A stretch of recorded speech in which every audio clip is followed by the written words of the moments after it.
Bonsoir Bouba. La situation au Sénégal, espoir ou désillusion, appel au sursaut national. Le livre de professeur Serigne Khadimou Rassoul Thiam est au menu ce soir. Professeur Thiam est ingénieur statisticien et président du parti Alliance sénégalaise pour une république émergente et citoyenne. Bonsoir Monsieur Thiam. Bonsoir Monsieur Kane. Avant de parler de votre livre, une question d'actualité. Que pensez-vous de la nomination de Monsieur Ousmane Tanor Dieng à la tête du HCCT? C'est une décision hyper positive, un homme d'expérience, un homme qui a fait le Sénégal jusqu'à nos jours. Et ce n'est pas une récompense, c'est une continuité républicaine et j'en suis très fier. Il a été aux affaires déjà Il sous a le été régime du Parti socialiste. un Qu'est-ce homme. qu'il peut apporter On a besoin de d'hommes. nouveau à la tête de cette institution? On a besoin d'hommes d'expérience, d'hommes de cohabitation sereine et sérieuse, et il a fait ça. Le Sénégal fondamental a besoin de gens qui sachent écouter et qui sachent accompagner les intérêts supérieurs de notre nation. Dans votre livre, vous abordez la situation du Sénégal en termes d'émergence, mais aussi d'urgence, puisque vous parlez de sauvetage et de sursaut. Vous y convoquez la vision de Serigne Touba comme rempart possible pour sauver le Sénégal. Pourquoi vous le dites? Avant de rentrer dans le vif du sujet, permettez-moi de saluer et de remercier mon guide spirituel, Serigne Mouhamadou Habibou Mbacké Darrahmane, et de remercier le ministre Youssou Ndour. Pourquoi ce livre? Parce que le Sénégal était attaqué en 2014 par le FMI et que j'étais en mission dans l'océan Indien. Ouais. Et j'avais entendu que le Sénégal était derrière la Gambie et 25e pays le plus pauvre de la planète. Et j'ai sursauté.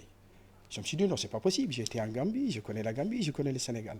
En tant qu'ingénieur statisticien et prof, j'ai passé au peigne fin de rapport du FMI et je m'en suis rendu compte que le rapport était un canular de mauvais goût. Et vous le dites d'ailleurs dès l'entame de votre livre, dans l'introduction, d'après le rapport du FMI qui montre que notre pays est à un point d'inflexion décisif, car ces 5 dernières années, la croissance y a été atone et n'est pas parvenue à réduire sensiblement la pauvreté.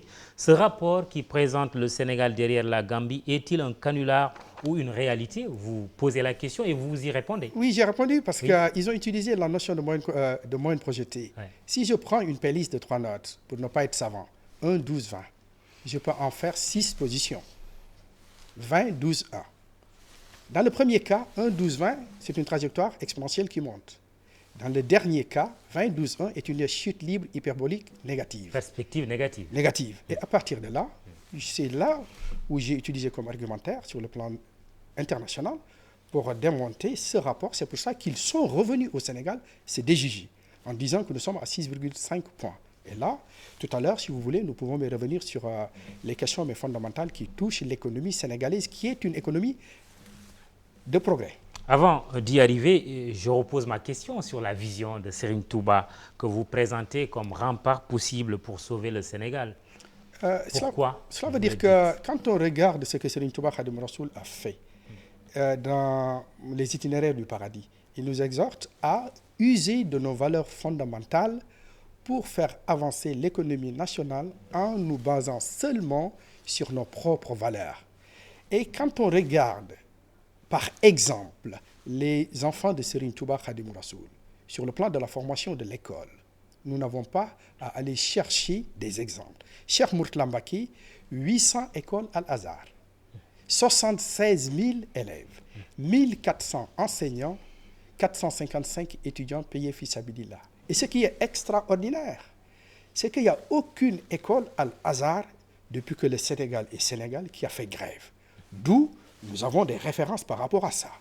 Le deuxième exemple le plus parlant, c'est que le monde fonctionne avec l'économie verte, l'agriculture. Et le monde avait plébiscité le Prince Charles, 30 000 hectares. Et ici, nous avons Serigne Saliou Mbacké, Khelcom, 45 000 hectares. Donc, nous avons des exemples parlants sur la vision de Serigne Touba Khadimou Rassoul. Et si nous utilisons le rempart Serigne Touba, je ne le prends pas comme exemple confrérique de religion.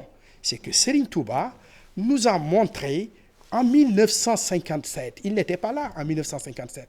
Qui était là? Serigne Abdoulaye Mbacké Borom Derby. Il faut que les Sénégalais sachent que l'homme, le cultivateur, les paysans que le monde avait signalés, qui avaient eu l'équivalent de la prime carbone en 1957, c'est Serigne Abdoulaye Mbacké Borom Derby. Et quand ils sont venus à Darahmane, ils lui ont donné la médaille, ils lui ont rapporté plus de 100 millions de francs point carré, ce qui équivaudrait à plus de 20 milliards de nos jours. Et là, on voit un Sénégalais, un jeune Sénégalais, qui excelle sur l'émergence verte. Donc, oui, si nous restons dans la dynamique de Serigne Touba, nous pouvons avoir un rempart pour sauver le Sénégal. L'émergence, vous défendez le PSE, le plan Sénégal émergent du président Macky Sall, entre espoir et désillusion, pour paraphraser un peu le titre de votre livre. Qu'est-ce qui emporte finalement votre adhésion quand vous appréciez la politique du président Macky Sall depuis qu'il est au pouvoir? Parce que le président Macky Sall, pourquoi j'apprécie ce qu'il fait? Il a été Premier ministre du Sénégal de 2005 à 2008. Il me semble que les Sénégalais ne sont pas amnésiques. C'est le président Wade qui avait dit que tous mes rêves ont été réalisés par ce Premier ministre. Président des espoirs ou des illusions? C'est le président qui incarne l'espoir et il est dans une dynamique de réussite. Je prends un exemple pour montrer que notre pays ne fait pas du surplace. En 2012, le budget du Sénégal en moyenne constante projetée était de 2200 milliards. Nous sommes en 2016, nous sommes à 3360 milliards. Si le président Macky Sall faisait du surplace, comment il aurait pu rajouter plus de la moitié du budget que le président Abdoulaye Wade avait laissé? Et in fine, regardons ce qu'il a réalisé. La couverture médicale universelle, une première africaine, faite par un jeune président qui est sorti d'où? De l'école de mon village. Mais qui a fait l'objet d'une évaluation et pour le moment, elle n'est pas très performante. En tout cas, elle n'a pas produit tous ses résultats, cette CMU. Cela veut dire que quand un démarrage commence, il faut l'encourager. Il n'y a pas que la CMU. La bourse sociale, la bourse familiale, 300 000 personnes. Ça veut dire que c'est un président qui a du cœur, qui a envie d'aider les gens les plus démunis. Et ça, il le fait, c'est une première africaine. Et en plus, il faut que nous soyons il faut que nous soyons fiers. C'est le premier président sénégalais qui sorte des valeurs sénégalaises. L'école de mon village, le collège de mon quartier, le lycée de ma ville, l'université de mon pays. Un pur produit sénégalais. Avec la trajectoire professionnelle qu'il a réalisée, mais dans ce pays, nous devons être tous avec un consensus générationnel, avec lui, pour le redressement productif du Sénégal. Quand on regarde, en moins de 8 mois, le pont 92, qui s'est écoulé en moins de 20 ans, en 8 mois, il a réussi un chef-d'œuvre, le V8 de la victoire. En 13 mois, il a fait l'autoroute Ila Tivaouane-Peulh, qu'on appelle l'autoroute de l'émergence. Donc, quand quelqu'un travaille et tous les chantiers qui sont à l'intérieur du pays, il faut que nous armions du tous ensemble le Sénégal en mouvement. Le Sénégal est un paradis sous Macky Sall? Pas du tout. Il ne faut pas se leurrer. C'est que il ne faut pas que Macky Sall, qu'il soit mes héritiers des déboires de 1960 jusqu'en 2012. Ce qu'on constate, c'est que le Sénégal progresse. Vous dites je vous ai dit que les chiffres sont conséquents. 2200 milliards en 2012, 3360 milliards en 2016. Vous dites le PSE est bon. Ce n'est pas l'avis du prédécesseur du président Macky Sall, justement, se prononçant comme économiste lors d'une conférence dans une université parisienne. Maître Abdoulaye Wade soutient qu'il n'y a pas de plan et que son successeur énonce juste des objectifs.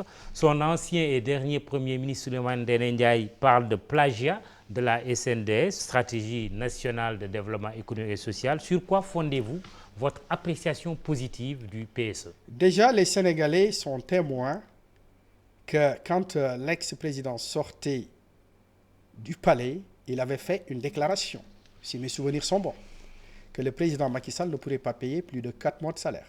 Nous sommes à la 4e année. Les salaires sont payés.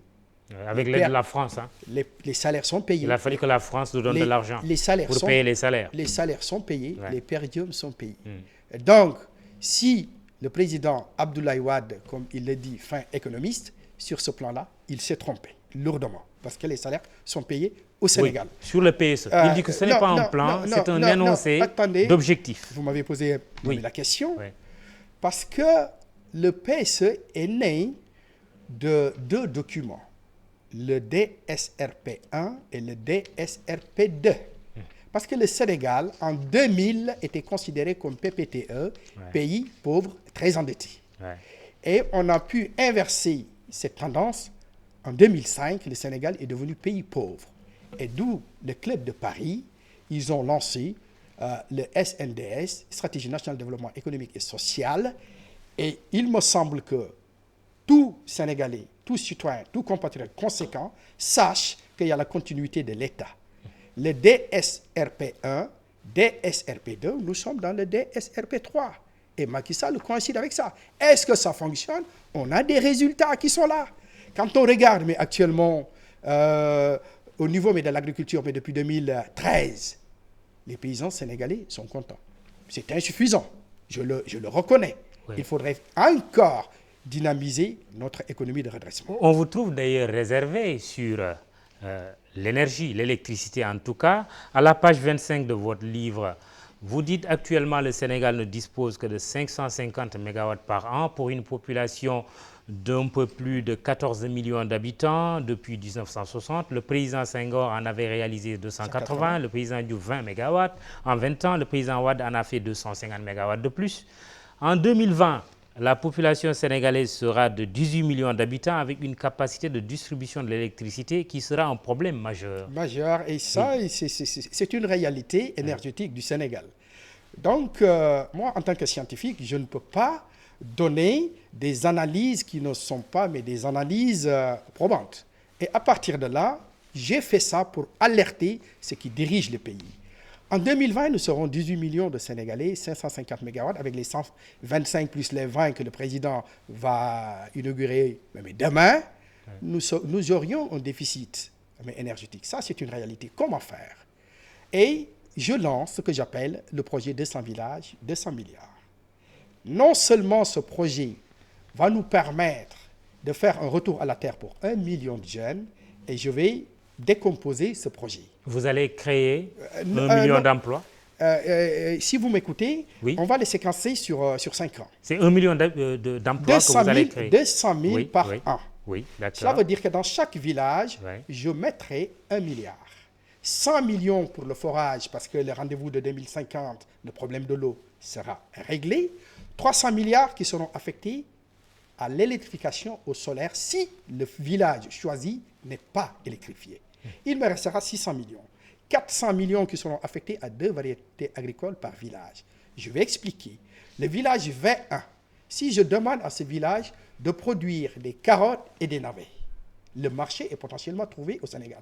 Et je vais continuer comme ça jusqu'à la fin des 200 villages. Il y aura des villages qui seront seulement sur l'élevage, etc., etc. Et dans chaque village, il me reste mes 200 millions. Je mettrai 1000 jeunes par village. Et in fine, 200 villages fois 1000, ça fait 200 000 jeunes qui auront une activité salariale de proximité génératrice de ressources. Et là, le problème de l'eau sera réglé. Le problème de l'électrification dans les villages, il y aura une chose. Et on va infléchir la courbe de chômage. Le président Sall ne vous a pas consulté quand il annonçait qu'il allait créer 500 000 emplois en 7 ans? Il avait travaillé avec d'autres experts. Mais au Sénégal, on a des gens conséquents parce que le Sénégal, fondamental, a des enfants comme vous, comme moi. Et à partir de là, je vais même aider le Sénégal sur le plan de la création d'emplois. Le Sénégal, comme le monde entier, produit des travailleurs pauvres. C'est quoi un travailleur pauvre? Quelqu'un qui gagne 65 000 francs, 30 000 francs qui sera affecté à ses charges de transport.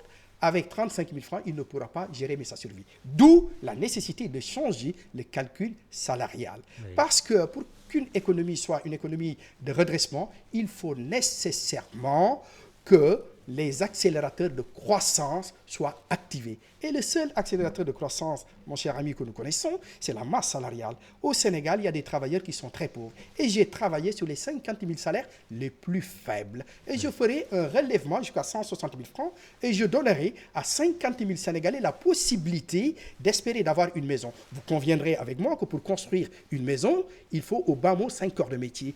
4 maçons, 4 plombiers, 4 électriciens, 4 menuisiers, 4 peintres et 4 carreleurs, 4 x 6, 24. Et 20 x 50 000, ça fait 1 million d'emplois potentiellement que nous pouvons créer. Là aussi où cette dynamique va générer mais beaucoup de choses, 1 million de nouveaux cotisants. Très bien. Dernière chose, vous êtes venu sur ce plateau avec un poulet que vous... que vous vendez à 700 francs. Vous dites que c'est possible de vendre le poulet à 700 francs au Sénégal. Non, j'ai dit... Très rapidement. J'ai dit... que je vais donner la stratégie pour que tous les Sénégalais n'achètent plus le poulet à plus de 500 francs. C'est tout simplement, il faut des couveuses familiales.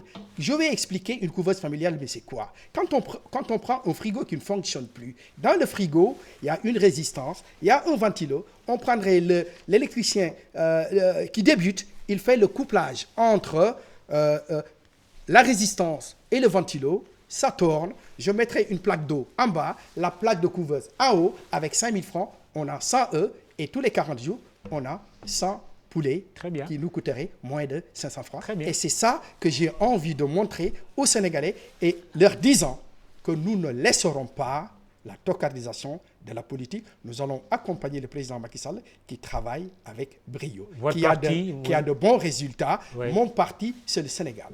C'est ceux qui sont épris de vérité, ceux qui sont épris du sens que nous avons une obligation de travailler pour nos enfants. Merci. De rester avec les valeurs fondamentales qui nous caractérisent. Et mon seul rempart, c'est Serigne Touba Khadimou Rassoul, ndax alalu Serigne Touba la. Merci, professeur Serigne Khadimou Rassoul Thiam. Il est l'auteur de ce livre, La situation du Sénégal, espoir ou désillusion, un rempart possible de la vision de Serigne Touba Khadimou Rassoul, appel au sursaut national. Merci d'être venu sur ce plateau. Bouba, fais vite, hein, un poulet à 500 francs. Avec bon appétit, excellente soirée, excellent week-end.